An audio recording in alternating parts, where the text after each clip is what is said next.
नमस्कार, आपका स्वागत है 5 अप्रैल के करंट अफेयर्स में। इसे द हिंदू सहित कई न्यूज़पेपर के एनालिसिस से तैयार किया गया है। तो शुरू करने से पहले आपसे अनुरोध है कि फटाफट लाइक कर दो इस वीडियो को। तो क्वेश्चन होगा, 21वां कॉमनवेल्थ गेम्स का आयोजन कहाँ हो रहा है? आंसर है ऑस्ट्रेलिया में। 4 अप्रैल को कॉमनवेल्थ गेम्स की शुरुआत हुई है। समारोह में 71 देशों के खिलाड़ी परेड ऑफ नेशंस का हिस्सा बने। इंडियन टीम की ध्वजवाहक बैडमिंटन खिलाड़ी और ओलंपिक पदक विजेता पीवी सिंधु रही। ये पहला मौका है जब किसी कंपटीशन में भारतीय महिला खिलाड़ियों ने साड़ी नहीं पहनी है। इन खिलाड़ियों ने नीले रंग के ब्लेजर और ट्राउजर पहने थे। अगला क्वेश्चन होगा, डिफेंस एक्सपो 2018 का आयोजन कब और कहां होगा? आंसर है 11 से 14 अप्रैल चेन्नई में। डिफेंस एक्सपो का मकसद इंडिया के रक्षा क्षेत्र की क्षमता को दुनिया को दिखाना भी है। डिफेंस एक्सपो तो 11 अप्रैल से शुरू हो जाएगा, लेकिन प्रधानमंत्री नरेंद्र मोदी इसका उद्घाटन 12 अप्रैल को करेंगे। रक्षा सचिव अजय कुमार के अनुसार भारत ने रक्षा क्षेत्र में पिछले साल 55,000 करोड़ रुपए के उपकरणों का निर्माण किया है। ये इंपॉर्टेंट आंकड़ा है कि 2017 में 55,000 करोड़ रुपए के उपकरणों का निर्माण इंडिया ने किया है। तो ये जो डिफेंस एक्सपो है, रक्षा प्रदर्शनी जिसको कहते हैं, उसमें शामिल होने के लिए 47 देशों ने हामी भर दी है। हालांकि चीन की अभी स्वीकृति नहीं मिली है। अगला क्वेश्चन होगा, देश में रेलवे के 100 साल पुराने कितने पुल हैं? आंसर है 37,162 पुल, यानी 37,162 पुल। 4 अप्रैल को लोकसभा में रेल राज्य मंत्री राजन गोहाई ने इसकी सूचना दी है। मतलब हम लोग इतनी बड़ी संख्या में एक सदी पुराने पुल का यूज कर रहे हैं अभी भी, जिसे अंग्रेजों ने बनाया था। रेल राज्य मंत्री का कहना है कि भारतीय रेलवे में पुलों की जांच की एक व्यवस्था है, प्रणाली है, और हर साल मानसून से पहले और मानसून के बाद पुलों की डिटेल इंस्पेक्शन की जाती है। ये देखा जाता है कि वो सुरक्षित है या नहीं।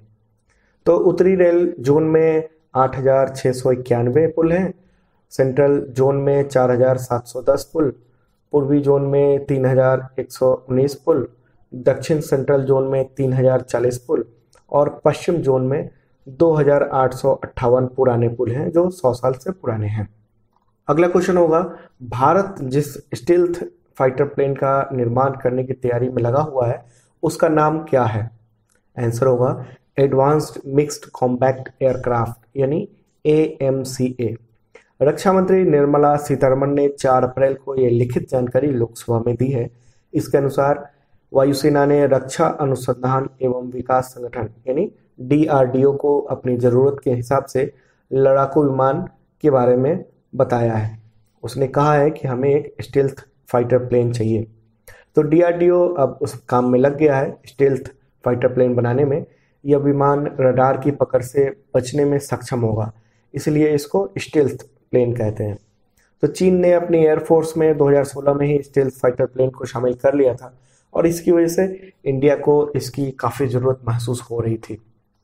अगला क्वेश्चन है, राजस्थान में पहली बार किस IPS अधिकारी को केंद्र सरकार ने अनिवार्य सेवानिवृत्ति दी है? आंसर है इंदु भूषण। 1989 बैच के IPS ऑफिसर इंदु भूषण इस समय ADG पोस्ट पर कार्यरत थे। अनिवार्य सेवानिवृत्ति की सिफारिश केंद्रीय कार्मिक एवं प्रशिक्षण मंत्रालय ने की है और रिटायर किया है गृह मंत्रालय ने। अगला करंट अफेयर्स ट्रेड वार को लेकर है, जिससे पूरी दुनिया प्रभावित हो रही है, इंडिया भी प्रभावित हो रहा है। ये ट्रेड वार सीधे तौर पर अमेरिका और चीन के बीच बाईलैटरल बिजनेस वार का शक्ल लेते जा रहे हैं। बाईलैटरल का मतलब है द्विपक्षीय, मतलब दो देशों के बीच। तो द हिंदू ने अपनी न्यूज़ की हेडिंग दी है टिट फॉर टैट। देखिए, अमेरिका ने दूसरी बार 3 अप्रैल को $50 बिलियन कीमत के चीनी इलेक्ट्रॉनिक्स, एयरक्राफ्ट पार्ट्स और सैटेलाइट सहित 1300 सामानों पर आयात शुल्क में 25% प्रस्तावित बढ़ोतरी की सूची में डाल दिया था। यानी इन सारे सामानों को 25% प्रस्तावित बढ़ोतरी की सूची में डाल दिया था। मतलब कि आगे जो प्रक्रियाएं हैं वो पूरा होने के बाद इतने टैक्स लग जाएंगे। तो इसी का जवाब देते हुए 4 अप्रैल को यानी कल ही चीन ने 106 सामानों पर अतिरिक्त 25% आयात शुल्क लगा दिया है। इसमें दिलचस्प यह है कि चीन द्वारा लगाए गए आयात शुल्क की रकम प्रस्तावित अमेरिकी शुल्क के बराबर ही है। इतना नहीं, चीन ने यह भी कहा है कि वो कारोबारी मसलों पर अमेरिका के साथ बातचीत करने को पूरी तरह तैयार है, लेकिन अगर अमेरिकी रुख नरम नहीं हुआ तो वह अंतिम दम तक इस लड़ाई को लड़ने से नहीं हिचकेगा। देखिए, ट्रेड वार का असर इंडिया सहित पूरी दुनिया पर है। इंडिया का शेयर बाजार इसी वजह से हिचकोले खा रहा है और यहाँ का मार्केट भी बहुत आशंकित है कि आगे न जाने क्या होने वाला है ट्रेड वार में। अगला क्वेश्चन होगा, किस भारतीय एक्टर को बाफ्टा टीवी अवार्ड के लिए नॉमिनेट किया गया है? आंसर है अनुपम खेर। बाफ्टा का फुल फॉर्म होता है ब्रिटिश अकादमी टेलीविजन अवार्ड्स।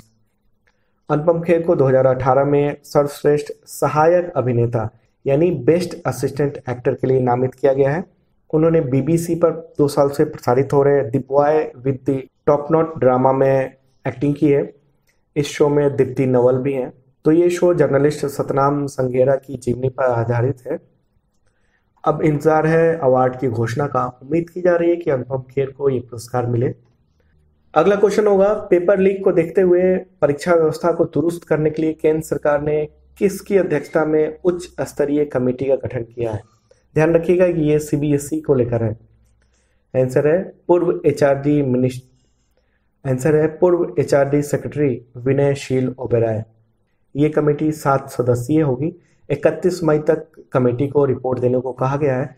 इस कमेटी में सीबीएसई के पूर्व examination controller Pavnesh Kumar, NCTE और एनसीईआरटी के पूर्व chairman professor JS Rajput, IRCON के डायरेक्टर प्रोफेसर वसुधा कामत, पूर्व शिक्षा निदेशक उत्तर प्रदेश प्रोफेसर कृष्ण मोहन त्रिपाठी, एनआईसी के वरिष्ठ अधिकारी और मानव संसाधन विकास मंत्रालय के स्कूली शिक्षा के निदेशक इस कमेटी में शामिल हैं। अब अगले करंट अफेयर्स पे आते हैं। इलेक्शन कमीशन ने सुप्रीम कोर्ट में दिए अपने एफिडेविट में एक उम्मीदवार एक सीट के सुझाव का समर्थन किया है। ये मामला चल रहा है सुप्रीम कोर्ट में एक याचिका पर कि एक उम्मीदवार को एक ही सीट पर चुनाव लड़ने की अनुमति दी जाए। तो इससे पहले भी चुनाव आयोग ने कानून मंत्रालय को अपनी सिफारिश दी थी और उसमें कहा था कि एक प्रत्याशी को 2 सीट से चुनाव लड़ने की छूट नहीं दी जानी चाहिए। यह उस इलाके यानी संसदीय अथवा विधानसभा क्षेत्र के मतदाताओं के साथ साफ साफ नाइंसाफी है जहां से उम्मीदवार हट जाता है। तो अभी तक क्या नियम है इसको लेकर देखते हैं। तो देखिए, वर्ष 1996 में जन प्रतिनिधित्व कानून 1951 में संशोधन करके एक प्रत्याशी को अधिकतम 2 सीट पर चुनाव लड़ने की छूट दी गई थी। इससे पहले कोई भी व्यक्ति चाहे कितनी भी सीटों पर चुनाव लड़ सकता था, 1 पर या 10 पर या 50 पर। तो ऐसा विभिन्न दलों के बड़े नेताओं के सुरक्षा के लिहाज से किया जाता था ताकि अगर वो हार जाते हैं तो उनकी सदस्यता जो है वो खत्म न होने पाए। तो क्या डिमांड है एक उम्मीदवार एक सीट को लेकर? तो सुप्रीम कोर्ट में एक याचिका दायर की गई है। उसमें डिमांड की गई है कि 2 जगह से चुनाव लड़ने की इजाजत वाले जन प्रतिनिधित्व कानून की धारा 33(7) को अवैध घोषित किया जाए। जब प्रत्याशी 2 जगह से चुनाव जीतता है तो अनिवार्य है कि वो एक सीट छोड़ दे। तो इससे खजाने और शासन तंत्र पर बोझ बढ़ता है। यह उस इलाके यानी संसदीय और विधानसभा क्षेत्र के मतदाताओं के साथ भी नाइंसाफी होती है। आगे बढ़ते हैं। अमेरिका में साल 2016 में हुए प्रेसिडेंट इलेक्शन में रूस के दखल के मामले में 3 अप्रैल को पहली सजा सुनाई गई है। प्रेसिडेंट डोनाल्ड ट्रंप की चुनाव प्रचार टीम से संबंधों को लेकर जांच एजेंसी FBI से झूठ बोलने वाले वकील एलेक्स वैन डोर जुआन को 1 महीने की जेल और $20,000 के जुर्माने की सजा सुनाई गई है। तो ये था 5 अप्रैल का करंट अफेयर्स। अब आप मेरे सवाल का जवाब दीजिए। क्वेश्चन होगा कि जापानी फाइटर प्लेन ने पहली बार भारत पर कब बम गिराए थे?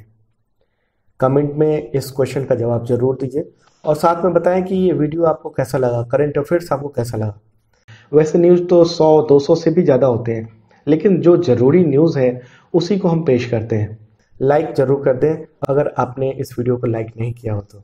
इसके अलावा आप आज का इतिहास ज़रूर देखिए, उसमें भी आपके काम की इन्फॉर्मेशन मिल जाएगी। तो ये करंट अफेयर्स देखने के लिए बहुत बहुत धन्यवाद।